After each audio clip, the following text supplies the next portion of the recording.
Don't miss this quarter's new Necromunda releases for Cawdor. So once again, we've got a new quarter's worth of releases for Necromunda, which is great because they love to work this stuff into the new release lineup for Games Workshop. So we've got the new Cawdor Gang Box, Gang War 4, which introduces a whole bunch of new rules. Now, I'm not 100% like up to date on all of the intricacies of Necromunda, but I know that there is a lot of stuff in here, and we'll talk about it, like broods and skirmish campaign stuff and a few other things that are kind of new to Necromunda. So it's definitely worth picking it up and to supplement your Necromunda rules. I think Necromunda actually came out about this time last year. Then you got the Cawdor gang cards. It's going to come with some blanks too, so you can make it custom. If you want to do the skirmish, well, I guess you could pre-generate it and fill them in yourself. And of course, the obligatory Cawdor dice set. So first out the chute is going to be the gang box itself. $40 US, new release here. It's going to come with two of the identical set of sprues, and of course, in Necromunda styling and or fashion, it's going to have 5 different models or 5 different base kind of models you can make, one of 2 different ways. And of course, if you switch the arms and things from there, you can make even more possibilities. So I really like how Games Workshop, you know, back in the day, you would get one dude and like 2 other kind of dudes that you could pose a little bit differently to make your 10 guys. And that kind of held true across a bunch of different ranges. But now there's so much variety and so much like cool kind of posability and such here that it's just mind-blowing the stuff that Games Workshop can do, and it really sets them apart from everyone else. So here's a quick preview of what some of the figures, you know, you got your gangers, your champ, your leader. You always get a Juve or 2 in here that you can make. And got some really exotic and kind of crazy looking weapons, like this blunderbuss is like kind of a mockery of a custodian guardian spear, right? You got this heavy crossbow that's literally looks like something between Rambo and like Mad Max almost. Like, I'm really kind of digging the feel for these guys. I don't know if I'd paint them up all like super crazy zealot style, but I definitely like the idea, and it definitely lends very well to this whole like kind of overall theme and Blanjitsu kind of style there. So here's the instructions, and you can see kind of, you know, shining through the different poses and models that you can make from them, right? So you got these 2 that are inherently the same, you got these 2 that are inherently the same, these 2 that are inherently the same, and then I think these 2 right here, and then these 2. So I mean, let's just go right through it real quick. So you're gonna have your base model, and then you're gonna have a couple different heads, or you could swap out the top torso depending on which robe and stuff you want to do, and that pretty much stays standard throughout all of these. So you can go crazy crossbow dude, or you can go, you know, the hand flamer and whatever this thing is right here for coffin nail. I like that name.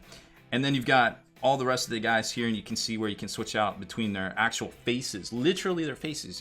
That's how intricate of detail, and there's a whole bunch of different ones here, and they tell you which ones line up. Of course, you can't, you know, you don't get multiple, so you got to kind of pick and choose. But like I said, I haven't run the numbers on all of the possibilities here, but it's the really superposable depending on kind of what you want to do. Like, there's no reason you couldn't put a dagger over here or something like that, and you know, just things like that, just kind of depending on how it looks and feels. But we've definitely seen this ever since the main box that came out with the Eschers and the Goliath models, and then there, of course, is the plastic Necromunda bases, the urban bases there. And here's the 2 sprues. Like I said, they are exactly the same. But all of those parts are on these sprues. So you get the 5 base torsos, and then you just kind of expand out from there, which is really cool and very forward thinking. The way that Games Workshop does it, you know, they lay everything out with the computer and everything like that, and there's no loss of detail, there's no lack of anything, and I'm sure you'll still have parts left over that you know, can cobble together with other things as well. Like, you don't need 2 of these, or maybe you do. We do breakdowns on the site itself of, you know, hey, what you get in the box, can you actually play with it? Is it good? Like, this is intricacies that I don't personally know, because I don't get into games. I just kind of, you know, I play a couple of them here and there just to be familiar with the rules and speak as best I can on them. But we've got folks that write for us over on spikybits.com that really, you know, jump in and they get into the nitty gritty. Like, is this box a good buy? I can't tell you that right now. I can tell you, hey, the bits look great, and the way to design it looks really cool.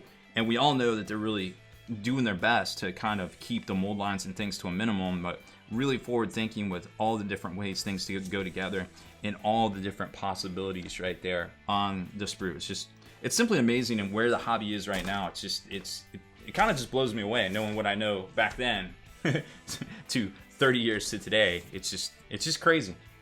Then we've got the Cawdor Ganger dice, $12.50 US. You get 8 of these bad boys here, split amongst a bunch of different types of dice in here. So you've got your standard D6s, which is pretty much.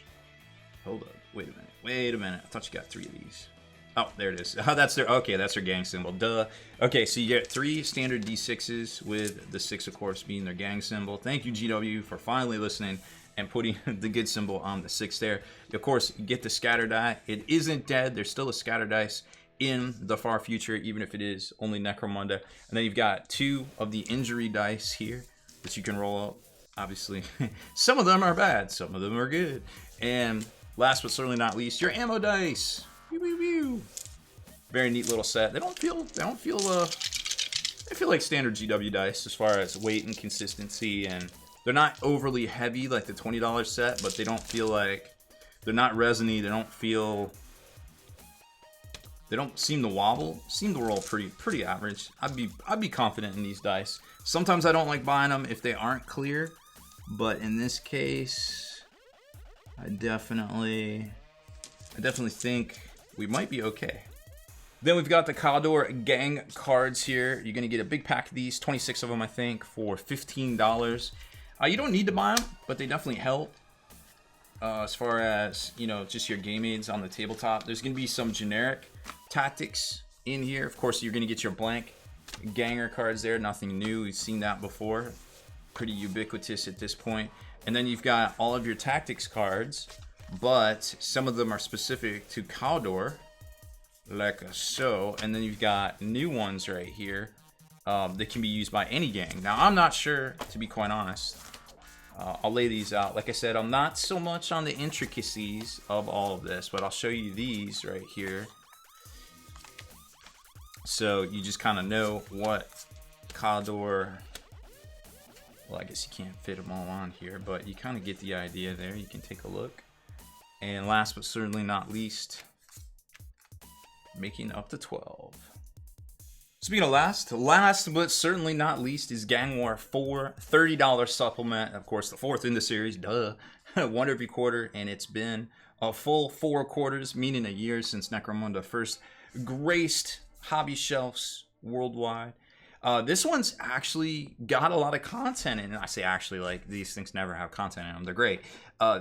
It's definitely getting a little hectic in Necromunda land, in the Underhive, so to speak.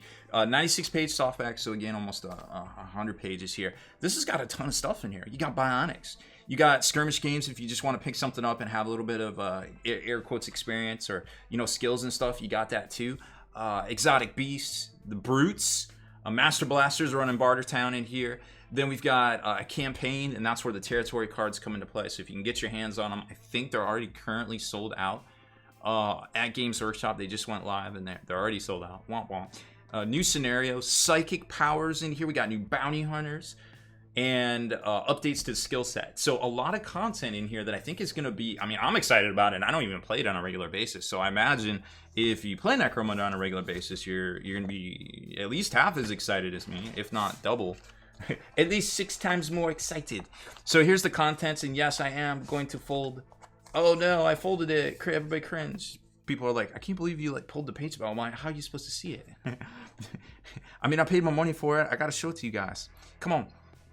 So we've got, of course, the House Cawdor rules in here. You got bionics, skirmish games, exotic beasts, brutes, the Dominion campaign, and that's where the territory cards that they came out with really helps out right here.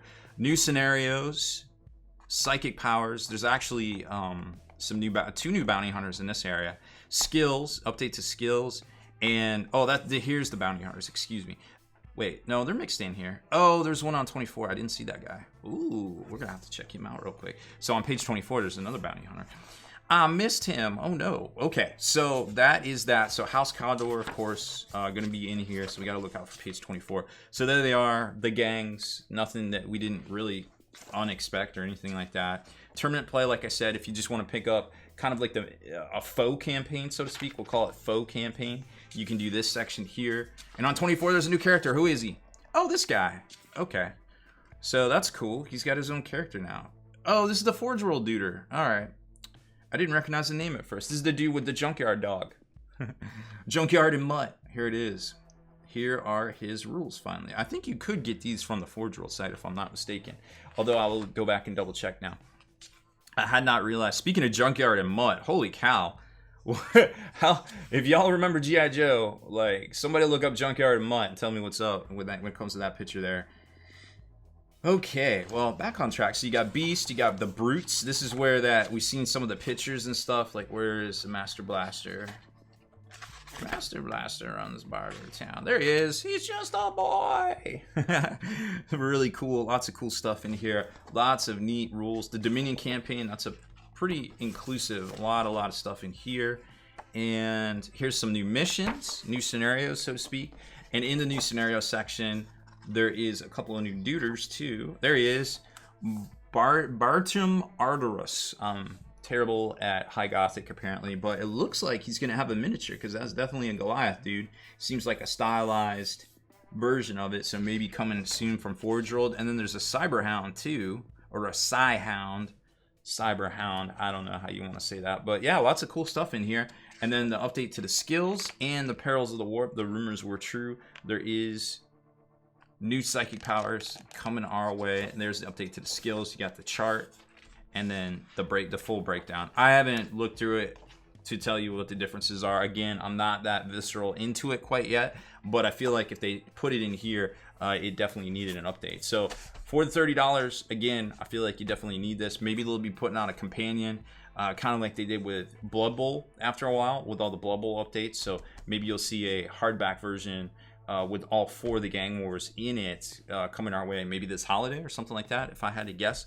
So that's it for this one. We covered all 4 of the new releases that are coming your way from Necromunda this week. If you like these type of videos here on the channel, make sure you work out those hobby muscles, hit that subscribe button, and turn on notifications to give me the very first to like and comment on all our posts.